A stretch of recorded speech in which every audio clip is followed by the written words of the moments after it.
안녕하세요. 돈 요정 민키 언니입니다. 오늘은 제 채널에 무려 16만 구독자 포리얼님이 오셨습니다. 예! 와주셔서 감사합니다. 안녕하세요. 네. 초대해 주셔서 감사합니다. 유튜브에서 돈 관련 영상들을 만들고 있는 비즈니스 크리에이터 포리얼이라고 합니다. 오늘은 제 구독자님들에게 포리얼님이 도움이 될 만한 이야기들을 해주실 것 같아요. 많이 해주실 거죠? 네, 제가 알고 있는 선에서 다 싹싹 털어서 이 영상에다가 다 넘겨드리고 가겠습니다. 감사합니다. 포리얼님이 굉장히 젊으세요. 만으로 하면 29. 네. 그렇죠? 그리고 30. 네. 그래서 저희 채널 구독자님들 분들하고 나이대가 비슷하시거든요. 그래서 도움이 될 만한 이야기들이 정말 많을 것 같아요. 일단 제가 포리얼님 영상을 많이 봤는데 과거에 프랜차이즈 대표님을 하셨더라고요. 네. 네, 그 얘기가 궁금합니다. 네. 제가 이제 26살 때 대학교를 다니면서 한 학기 남기고 졸업을 한 학기 남기고 창업을 원래 했었어요. 그래서 요양 사업을 이제 했었는데 그때 풀스토리를 이야기하면 이제 엄청 긴데 제가 이제 그 사업을 했던 이유가 원래 고등학교 때부터 창업을 좀 하고 싶었어요. 그래서 애초에 이제 사업을 해야 되겠다라는 생각으로 경영학과에 대학교를 이제 진학을 해가지고 그냥 대학교를 다니는 내내 언젠간 사업을 할 거야. 이런 마음만 가지고 막 이제 사업 아이템들을 찾아서 학교 생활을 계속 했었어요. 그러다 우연한 기회에 이제 그 요양 사업의 기회를 찾고 사업을 하게 됐죠. 그래서 처음에 이제 투자를 좀 많이 받고 시작을 했어가지고 회사는 2년 만에 이제 되게 많이 커졌는데 외부에서 계속 투자를 받다 보니까 어느 순간 제 이제 설 자리가 없어진 거예요. 회사 안에서 지분도 없고. 네, 그래서 그냥 어느 순간에 바지 사장처럼 이렇게 되어버려서 제가 28살 때, 그러니까 2019년 5월에 이제 주주총회에서 나는 그만하고 싶다라고 이야기를 하고 나왔었죠. 빈털터리로. 와, 주주총회까지 있는 엄청난 회사였나봐요. 인터넷 치면 나오더라고요. 네, 주식회사니까 다 주주총회 해야 됩니다, 법적으로. 그런데 얘기를 들어보니까 과거 한 고등학생 때부터 경영학과 진학을 꿈꿨다는 얘기는 네. 이미 과거부터 경제적인 뭔가 결핍이라든지 생각이 어느 정도 있었다는 얘기 같아요. 네. 그쵸? 일단 그러니까 경제적인 결핍이 되게 컸죠. 저는 자라오면서 저희 부모님이 제가 고등학교 다닐 때에도 빚을 갚는 모습을 봤거든요. 그러니까 이제 제가 어릴 때는 그 안 좋은 그런 빚도 끌어 쓰시고, 그러니까 이렇게 무서운 분들 오시는 네, 그런 빚도 쓰시고, 그래서 진짜 집이 항상 돈 때문에 부모님이 다투시거나 이런 모습을 되게 많이 봤던 것 같아요. 그러다 보니까 그냥 나는 커서 진짜 막연하게 돈을 많이 벌 거야라는 생각을 항상 했죠. 학창 시절에는. 그런데 이렇게 큰 프랜차이즈까지 하시다가 갑자기 그만두시고 유튜버로 전향을 하셨어요. 네. 과거 영상을 쫙 보니까 과거에는 이렇게 경제적 자유가 아니라 거의 하루살이 느낌으로 영상을 찍으셨더라고요. 네. 하루살이였습니다. 그러다가 어떻게 이렇게 멋진 유튜버가 되셨는지 그 시행착오 얘기도 좀 나눠주셨으면. 그러니까 사실 저는 이제 요양 프랜차이즈 사업을 할 때 되게 언론에서는 성공한 젊은 CEO처럼 많이 포장이 되어 있었는데 제가 그렇게 돈을 잘 벌거나 하지는 못했어요. 저도 월급쟁이였기 때문에. 왜냐면 회사를 창업했다고 그 대표이사라고 월급을 마음대로 가져갈 수는 없어요. 다 주주총회에서 결정을 하는 거고. 그러다 보니까 제가 나오기 전에 그냥 월급을 올리고 올려서 받았던 게 이제 월 250만 원이었거든요. 대표가? 저희 회사에 직원이 한 30분 정도 계셨는데 대부분이 저보다 월급이 높았죠. 그러니까 대표이사보다. 근데 그러다 보니까 사실 되게 그냥 현실과 제 스스로의 삶과 막 괴리가 되게 컸어요. 그러면서 예를 들면 학교 후배라도 찾아와서 선배님 사업하신다고 들었습니다. 밥이라도 사줘야 되는데 돈도 없고 항상 이제 그런 일상의 반복인 거예요. 그러면서 일을 정말 많이 했어요, 그때. 하루에 14시간, 16시간, 주말 없이 일을 맨날 하다 보니까 공황장애가 오더라고요. 그래서 진짜 죽을 것 같아서 사실 회사에서 나올 수밖에 없었어요. 그러니까 많은 보시는 분들이 아니 회사 그렇게 커지고 그래도 조금만 견디면은 대표이사로서 돈 많이 벌 텐데 왜 그걸 버리고 나왔어? 라고 하실 수 있는데 진짜 그때는 제가 그냥 죽을 것 같아서 나왔거든요. 더 하면 내가 죽겠다 정말. 그래서 그냥 빈털터리인 상태에서 일단 살기 위해서 나왔던 것 같아요. 나오고 나서 생각을 했죠. 뭘 하고 내가 먹고 살아야 될까? 근데 돈도 돈인데 그냥 나는 시간을 너무 자유롭게 쓰면서 자유로운 삶을 살고 싶다라는 그 욕망이 되게 컸어요. 그러니까 하도 이제 회사에서 뭔가 그 일에 치여서 살다 보니까 그 자유에 대한 갈망이 엄청 컸던 것 같아요.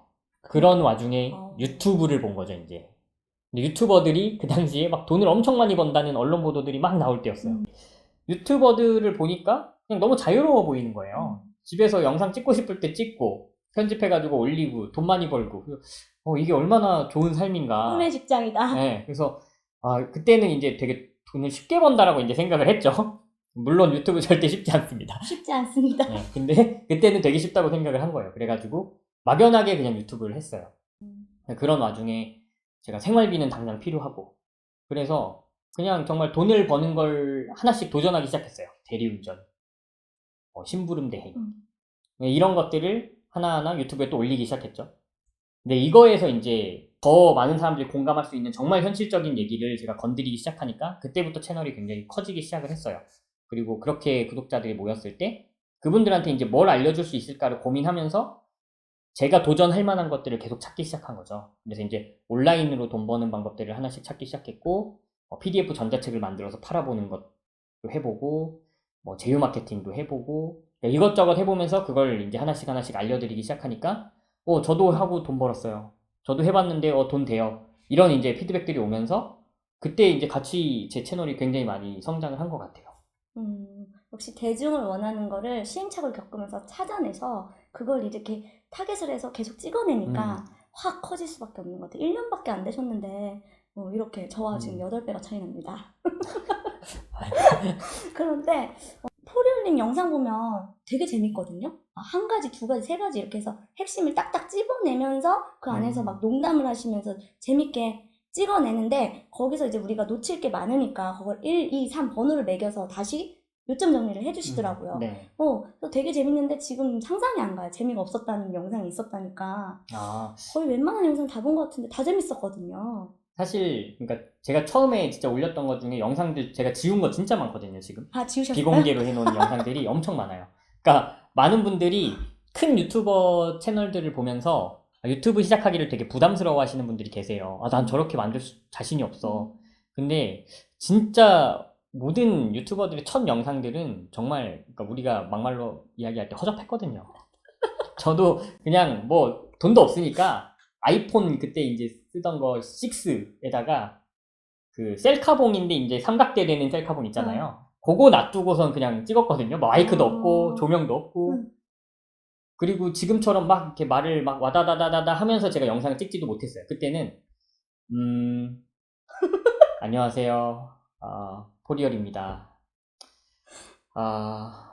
오늘은 이러니까 다 나가는 거예요. 그때 이제 이러면 다 나가거든요. 근데 너무 공감해요. 네, 그런 영상들이 수두룩했어요. 그러면서 제가 보면서 저라도 안 볼 것 같은 거예요. 내 영상이지만. 그래가지고 어느 순간에 이거 이제 편집은 이렇게 속도감 있게 좀 해야 되겠구나. 이거는 이렇게 보여줘야 되겠구나. 이런 걸 하나하나 사실 익혀간 거죠. 뭐 하루아침에 뭐 태어나자마자 영상 컨텐츠를 뭐 기똥차게 잘 만들고 전 그런 거 없다고 생각을 해요. 저도 약간 사람은 다 이렇게 성향이 달라서 A부터 Z까지 계획을 세워놓고 시작하는 사람이 있는 반면에 A만 계획을 세워놓고 일단 실천하는 사람이 있어요. 근데 둘 다 좋은 방법이라고 생각하지만 저 같은 경우는 A라는 계획만 세워놓고 일단 실천하라라는 주의거든요. 실천하다 보면 A, B, C, D가 거기서 나만의 방법이 붙는다고 저는 생각을 하는데 포리올님이 그걸 몸소 보여주시는 것 같아요. 네, 저도 전적으로 동의해요. 그러니까 예를 들면 A부터 Z까지 내가 로드맵을 다 짜놨다. 근데 A를 하는 순간 이미 B가 없거든요. 변수들이 얼마나 많은데요. 이 A를 하는 순간 이게 B가 내가 계획했던 B가 아니라 B 다시다시로 했어야 되네. 이러면 이미 Z까지 한 거는 다 무의미해지는 거예요. 그래서 일단은 A를 하면 뭔가 내가 B를 해야 될지 B 다시를 해야 될지 아니면 바로 C로 가야 될지 이런 것들이 이제 나오거든요. 그래서 그렇게 가면서 사실 저는 그러니까 철저한 계획보다는 적응이 맞다고 보거든요. 그 순간순간에 대해 빨리 적응하는 게 더 지금 급변하는 사회에서는 살아남기에 더 유리한 것 같아요. 맞네요, 그 말이. 급변하는 시대에는 이 방법이 통하는 것 같아요.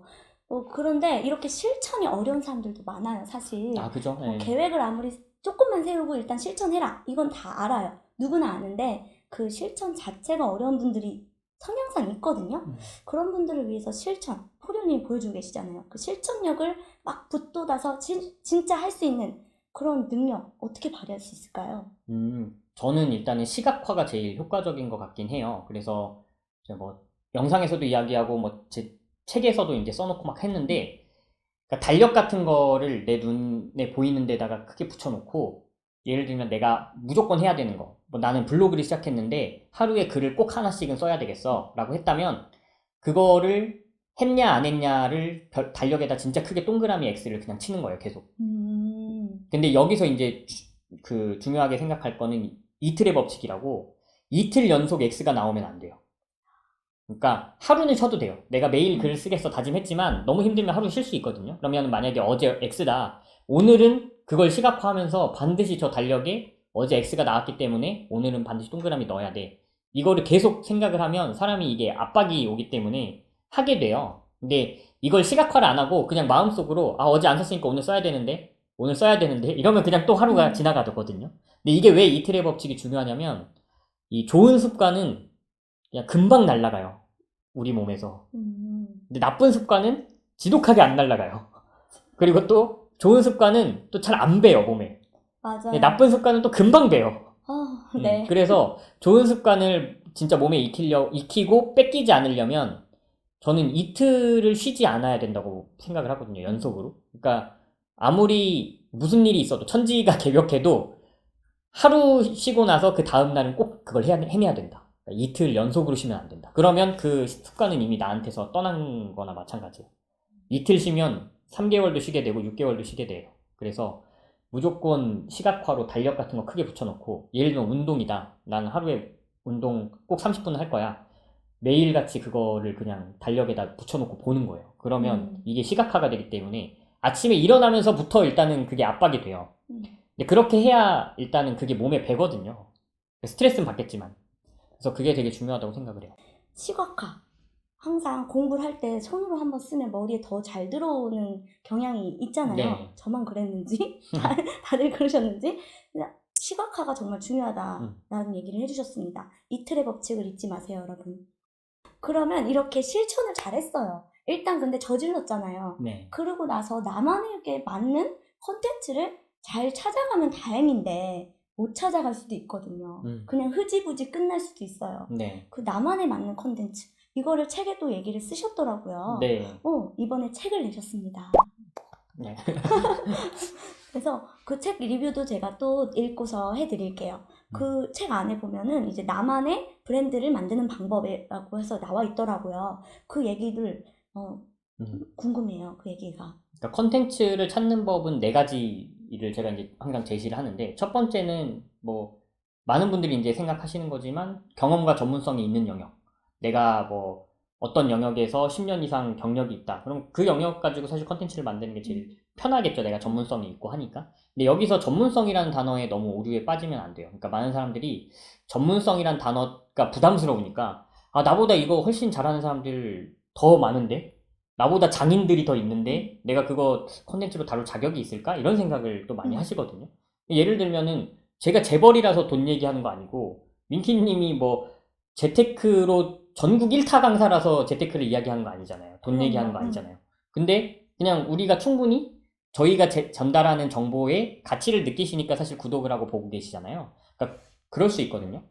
그래서 저는 전문성이라는 단어보다는 경험이라는 단어가 더 좋은 것 같은데, 그러니까 내가 어느 정도 경험이 있는 영역이면 너무 부담 갖지 않고 시작을 해보셔도 좋아요. 근데 이때 이제 생각할 거는, 내가 그 영역 가지고 전국에서 무작위로 한 100명을 뽑아보는 거예요. 그때 내가 한 20등 안에는 들 수 있다. 그러면 하셔도 된다고 생각해요, 저는.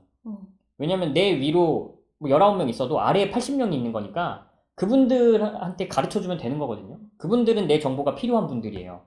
근데 80명이나 아래에 있는데 위에 있는 19명 때문에 나보다 훨씬 잘하는 사람 많은데 나 이거 컨텐츠로 할 자격이 없는 것 같아, 이렇게 생각하는 거는 너무 아깝다, 온라인 시대에. 그렇게 생각을 하고요. 두 번째는 내 약점이 뭔지 찾는 거. 예를 들면은 내가 뭐 과체중이다, 그럼 그걸 그냥 컨텐츠로 만드는 거예요. 나 앞으로 6개월 동안 몸짱 프로젝트 해보겠다. 그래서 매주 뭐 새로운 다이어트들 내가 시도해 볼 건데 내 몸이 어떻게 변하나 그냥 솔직하게 공유해 보겠다. 그래서 이번 주는 저탄고지 다이어트 한번 시도해 볼게요. 했는데 여러분 저는 이게 안 맞는지 해봤는데 이번 주에 1kg가 오히려 쪘어요. 근데 이런 과정들을 솔직하게 공유하는 것 자체가 사람들한테는 되게 값진 컨텐츠가 되는 거거든요. 재밌는 것 같아요. 나의 약점을 공개적으로 드러내는 순간 그건 약점이 아니거든요. 그죠? 그게 이제 브랜딩이 돼가지고 이제 거기에 막 관련된 사람들이 막 엄청 맞아요. 많이 붙을 것 같아요. 공감 포인트가 되는 거예요. 그래서 거기서 같이 하나의 커뮤니티가 형성되고 언니 저도 그거 해봤는데 효과 없었어요. 언니 저는 이번에 이거 했는데 효과 있었어요. 다음 주엔 이거 다뤄주세요. 그러면 같이 이제 커뮤니티가 형성되고 같이 응원해주고 그렇게 되는 거예요. 어느 순간 내가 너무 싫어했던 약점이 내 돈벌이의 수단이 될 수도 있는 거죠. 그리고 거기다 약점이 장점이 될 수 있는 그죠. 거니까. 그리고 내가 약점을 극복해감에 따라 나는 더 나은 사람이 되고 돈도 벌고 그러니까 뭐 최고죠. 너무 좋은데요. 그리고 세 번째는 내가 최근에 주말마다 뭘 하는지 한번 관찰해 보시는 거예요. 예를 들면 최근에 내가 아기가 태어나가지고 한 3개월 동안은 주말에 육아만 했어. 그러면 알게 모르게 육아에 대한 지식이 엄청나게 많이 쌓여 있게 돼요. 그러면 만약에 지금 곧 이제 아기가 태어나는 예비 아빠, 예비 엄마들한테는 그 내가 알게 모르게 3개월 동안 나한테 쌓인 그 지식이 엄청 가치 있는 정보일 거거든요. 아기가 갑자기 운다면은 뭐 이런 걸 의심해 봐야 돼요. 아기가 갑자기 뭐 밤에 이렇게 해가지고 뭐 놀랄 때가 있는데 그럴 때는 이렇게 대처해야 된다. 이런 정보들을 하나도 모르잖아요. 사실 지금 이제 막 아기가 태어날 그런 예비 부부들은. 그럼 그런 분들한테 이런 정보만 전달해도 사실 되게 값진 게 되거든요. 그리고 그걸 가지고 나중에는 뭐 나만의 컨텐츠로 키워서 브랜드를 만들 수도 있는 거고. 그래서 너무 거창하게 생각을 안 하셨으면 좋겠어요. 지금 제가 말씀드린 게 사실 전혀 거창하다고 생각하지 않거든요. 누구나 약점을 갖고 있고 누구나 주말마다 계속 하는 게 있어요. 뭔가. 그리고 누구나 경험을 꽤 갖고 있는 게 있어요. 그럼 그걸 가지고 한번 쭉 적어보세요. 노트에다 쭉 적어보시고 그래도 내가 이 중에 이걸 다루면 앞으로 한 6개월 동안은 돈을 못 벌더라도 그냥 재밌게 해볼 수 있을 것 같아. 그런 게 있다면은 그거부터 먼저 그냥 부담 없이 만들어 보시는 거죠. 왜냐하면 여기는 단기간에 돈이 벌리진 않아요. 그러니까 이거를 올린다고 해서 뭐 하루아침에 영상이 갑자기 200만 조회수가 나와가지고 내가 막 10만 유튜버가 되고 이러지 않거든요. 절대. 그래서 장기전입니다. 무조건. 누가 3개월 뒤에도 꾸준히 영상을 올리고 있는가. 누가 6개월 뒤에도 꾸준히 하고 있는가. 이 싸움이에요. 그래서 내가 정말 재밌게 6개월 동안 유지할 수 있다 하면은 그 컨텐츠를 가지고 한번 진득하게 밀고 나가 보시는 거. 그게 저는 제일 중요하다고 생각해요. 이런 얘기 어디서 못 들어요. 정말 값진 얘기인 것 같아요, 이거. 얘기 옆에서 듣는데도 머릿속에서 막 지금 집에 가서 구체화 써서 저도 구체화 해볼 거예요. 뭔가 실천을 하고 뭐 나의 브랜드를 만들고 이런 걸 하는 이유가 어쨌든 뭐 취미로 하시는 분들도 있겠지만 궁극적인 건 돈이에요. 돈을 많이 벌고 싶어서 월급 외에 다른 수입을 벌고 싶어서 우리가 이런 얘기를 하는 거잖아요. 그래서 포리얼님 지금 몇 개 일을 하고 계신가요? 지금 제가 최근에 막 인터뷰를 다니면서 저도 막 정리를 해봤는데 8개에서 9개 정도 파이프라인이 있는 것 같아요. 돈이 들어오는 이제 구멍이. 그런데 일은 실제로 이렇게 파이프라인을 건설해 놓으면 일은 그다지 직장인만큼 많이 하진 않거든요. 옛날만큼은 많이 안 하실 것 같아요. 몇 시간 정도 일하시나요? 일 거의 안 하죠. 오늘은 사실 이 인터뷰가 저 일의 끝이에요. 이거 외에 노동이 없어요. 오늘은.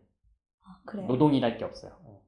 그러니까 제가 근로소득이라고 할 만한 거는 강의하는 활동이나 가끔 이제 컨설팅 이렇게 요청하시는 분들, 코칭이나 컨설팅 같은 거 요청하시는 분들한테 이제 가르쳐 드리는 그거 빼고는 사실 근로소득이라고 할 만한 거는 별로 없고 그냥 이미 구축된 데서 이제 계속 나오는 구조거든요.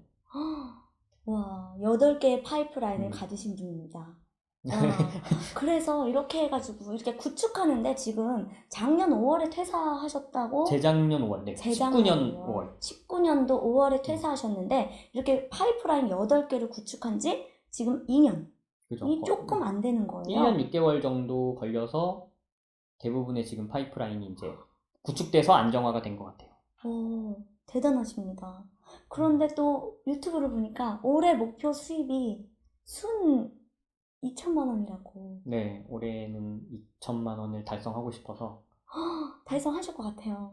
열심히 하고 있습니다. 와, 이렇게 하는 데까지 당연히 뭐 열심히 하는 건 기본이지만 지금 말씀하셨던 나의 브랜드를 찾고 나의 컨텐츠를 찾고 또 여러 가지 실천을 많이 하시고 했던 것도 중요하지만 거기에 뭔가 핵심이 다른 게 있지 않을까 궁금하거든요.